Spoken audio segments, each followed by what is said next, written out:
Hi friends, welcome back to Sharmila vlogs. ఇక రాబోయే కథ చాలా బాగుంటుంది. లాస్ట్ వరకు అయితే వినేసేయండి. లైక్ చేయడం అస్సలు మర్చిపోవద్దు.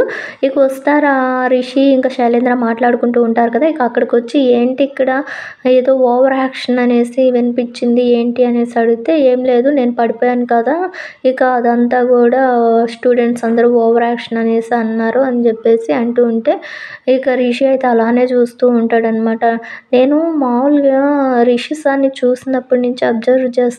నిజంగా మీరు రిషి సారేనా అనేసి రిషిని అయితే అడుగుతుంటే, అవును మేడం నేను రిషి సార్నే అని చెప్పేసి అంటూ ఉంటే, ఏంటి మేడం అంటున్నారా అని చెప్పేసి అంటే, రిషి నువ్వు ఇప్పుడు రిషివి, వస్తారా నీ భార్య మర్చిపోయావా, నువ్వు ఇన్నాళ్ళు అక్కడ ఉన్నావు కదా, అసలు నేను తలకు దెబ్బ కూడా తగిలింది కదా, అందువల్ల అప్పుడప్పుడు ఇలా అనిపిస్తుందా అనేసి అంటే, అవునవును నేను రిషి అని అంటే, ఏదో కొంచెం తేడాగా ఉన్నట్టుంది రిషి సారా అనేసి అంటే, నీకెందుకు వస్తుంది డౌట్, వస్తారా అతను నిజంగా రిషియే, కాకపోతే రిషి కాకుండా ఎలా అవుతాడు చూడడానికి అచ్చం రిషిలానే ఉన్నాడుగా, రిషి లాంటి వాడు ఇంకెవడన్నా ఉంటాడా, తను రిషినే అని చెప్పేసి అంటే, నేను అదే అనుకున్నాను.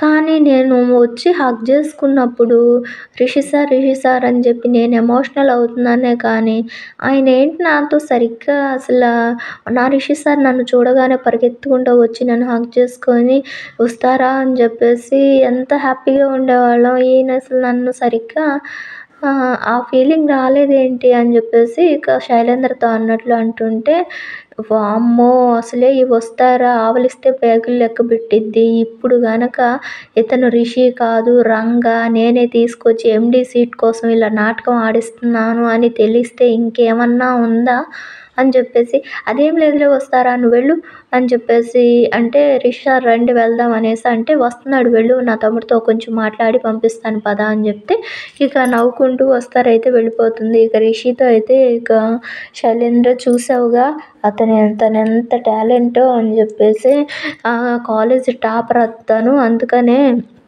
తన దగ్గర నువ్వు చాలా జాగ్రత్తగా ఉండాలి, ఎలా పడితే అలా మాట్లాడొద్దు అని చెప్పేసి, అమ్మో నా వల్ల కాదు నేను వెళ్ళను, నేను చెప్పానుగా కాలేజ్ వ్యవహారాలు అయితే ఓకే కానీ ఈవిడికి భర్తగా మాత్రం నేను నటించలేను, నాకు కూడా ఒకలాగా మోసం చేస్తున్నాను అన్న ఫీలింగ్ వస్తుందని అంటే, నువ్వేం తప్పు చేయట్లేదు జస్ట్ అట్లా అని చెప్పేసి రిషి సార్ అని పిలుస్తూ ఉంటే, అక్కడికి వెళ్ళిన తర్వాత ఇంకేమన్నా జరగకూడని జరిగితే ఏం చేయమంటారు అని చెప్తే, అలాంటివి ఏవి జరగవులే వెళ్ళవయ్యా అని చెప్పేసి, ఇక నువ్వు ప్రతిసారి ఇక ఇలా కాకుండా కొంచెం మంచిగా రిషి అయితే ఎలా తనతో ప్రేమగా ఉంటాడో అట్లా నటించడం వల్ల తప్పేం లేదనేసి పంపిస్తే, ఇక నిజంగానే ఇక నవ్వుకుంటూ అన్నయ్య ఎంత టెన్షన్ పడుతున్నాడు అని చెప్పేసి వెళ్ళిపోయి, ఏం సారా ఏమంటున్నాడు శైలేంద్ర అంటే, నిజంగా నేను రిషిని కాదేమో, నీతో క్లోజ్గా ఉండట్లేదు అన్నావు కదా, ఇక దాంతో ఎక్కడ బయటపడిపోయిద్దానని భయపడుతున్నాడు అని చెప్తే, ఇక అవునా సార్ అని చెప్పి, మనం నిజంగా ఇప్పుడు ఫస్ట్ స్టార్ట్ చేయాల్సిన పని, మన కాలేజ్లో చాలా పెండింగ్ వర్క్ ఉంది,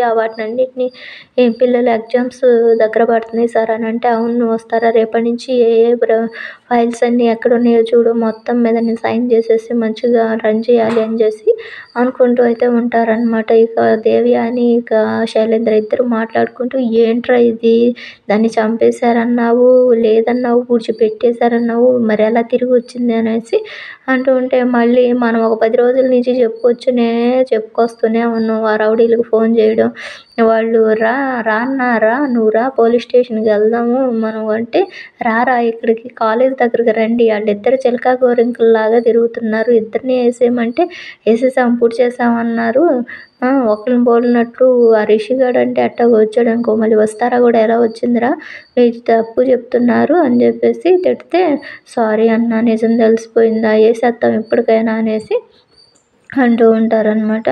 ఇక రిషి వస్తారులు ఇద్దరు కూడా భోజనం దగ్గర, ఇక అందరూ ఎన్నాళ్ళు నువ్వు లేకుండా అసలు భోజనం కూడా సరిగ్గా తినలా, మన ఫ్యామిలీ మళ్ళీ కొత్త సంతోషం వచ్చిందని ఇక అందరూ కూర్చొని డైనింగ్ టేబుల్ దగ్గర భోజనాలు అయితే వడ్డిస్తూ ఉంటే ఇక తింటూ ఉంటారనమాట. ఇక అప్పుడే వీళ్ళు మళ్ళీ రిషి వచ్చాడని చూడ్డానికి అనుపమ ఇక మను అయితే వస్తారు. ఇక వచ్చినప్పుడు మేడం గారు రండి అని చెప్పేసి అనుపమనైతే పిలుస్తాడనమాట.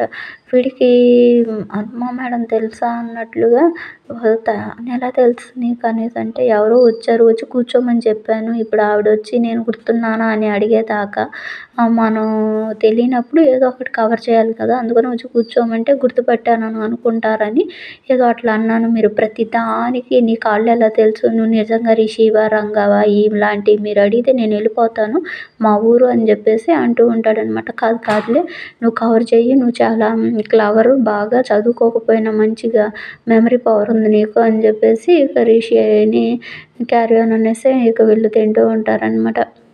ఇక మను వాళ్ళు వెళ్ళిపోయిన తర్వాత ఇక వస్తారా వాళ్ళైతే ఇక ఒక రూమ్‌లో పడుకోవడానికి బెడ్ సర్దుతూ ఉంటే ఇక రిషి నేనంటే రానన్నట్లు ఇక శైలేంద్ర ఏంటి ఆ గదిలోకి వెళ్ళమంటున్నారు నా వల్ల కాదు అనేసి అంటే వీళ్ళు వెళ్ళి యాక్షన్ చెయ్యి అంతే వెళ్ళకపోతే ఇప్పుడు నువ్వు రిషి కాదన్న నిజం తెలిసిద్ది. అలా తెలిసిందంటే మనం అనుకున్నట్లు మన ప్లాన్ సక్సెస్ అవ్వదు. జస్ట్ వెళ్ళేసి ఇక ఏదో ఒకటి తనకు ఏమన్నా గుర్తు రానివి గుర్తొచ్చేవి ఏయో ఒకటి చెప్తా కూర్చో. నిజం తెలవకుండా నువ్వు మాత్రం యాక్షన్ చేయాల్సిందే. లేకపోతే ఏదన్నా దెబ్బ తగిలిందనో ఎట్లాగో కూర్చో అనేసి తప్పించుకోవాల్సిందే నీకు నువ్వు అని చెప్పేసి ఆ విషయాలు నాకైతే తెలీదు. నువ్వే ఎలాగోలా మేనేజ్ చేయాలి బాబు అని చెప్పి ఇక రంగాని కాళ్ళు పట్టుకుంటే నవ్వుకుంటూ ఉంటాడనమాట. ఇక రిషి వస్తారు. ఇద్దరు కూడా చాలా నెలల తర్వాత, ఏళ్ల తర్వాత ఇద్దరు కూడా మంచిగా కూర్చొని మాటలు చెప్పుకుంటూ, కబుర్లు చెప్పుకుంటూ అయితే ఉంటాడు. నెక్స్ట్ ఎపిసోడ్‌లో ఏం జరిగిందో మళ్ళీ మన ఛానల్‌లో అయితే చూద్దాం. Please like and subscribe.